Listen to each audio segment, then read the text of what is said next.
আজ আমি অনেক খুশি কারণ আল্লাহ তাআলার অশেষ রহমতে আজ আমার একটা স্বপ্ন পূরণ হতে চলেছে। অনেকের কাছেই হয়তো এটা কোনো বড় ব্যাপার না। বাট আমার কাছে অনেক, অনেক বড় ব্যাপার।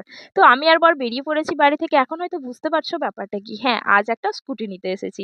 তো শোরুমে এসে আমার পছন্দ হয় এই স্কুটিটা। ক্যামেরাতে হয়তো রেড লাগছে বাট অরিজিনালি এটা চকলেটি মেরুন কালার। তো এরপর আমাদের গাড়ির পেপারস রেডি করা হচ্ছে। এখানে বর আর আমার কিছু সাইন লাগলো। দেন স্কুটির জন্য একটা কভার নিয়ে নিলাম আর চলে গেলাম এদের আরো একটা শোরুমে হেলমেট নিতে। তো হেলমেটে এরা দিয়েছে একদম ফ্রিতে। তারপর দিয়েছে একটা কি রিং আর একটা ইয়াকুজার ব্রেসলেট। তো আমরা বেরিয়ে পড়ি গাড়ি নিয়ে, বাট বেরোনোর মুহূর্তেই দেখি এখানে একটু ভাঙা আছে। তো ওনার বললেন পরে আসতে চেঞ্জ করে দেবে। আর বাড়ি ফেরার পথে বর আসছিল পিছু পিছু, আর বরের চোখে কি যেন পড়ে গেছে, সেটাই বের করে দিচ্ছিলাম। দেন বাড়িতে সবাই স্কুটি দেখতে এসেছিল আর সকলকে মিষ্টি মুখ করালাম। দেন টিউশনের স্টুডেন্টদেরকে চকলেট খাওয়ালাম। আর ডিনারে ছিল বিরিয়ানি। তো বিরিয়ানি খেয়ে আমি স্কুটি চালাতে যাই। নেক্সট ভিডিওর জন্য চ্যানেলটা সাবস্ক্রাইব করতে ভুলো না। Thanks for watching.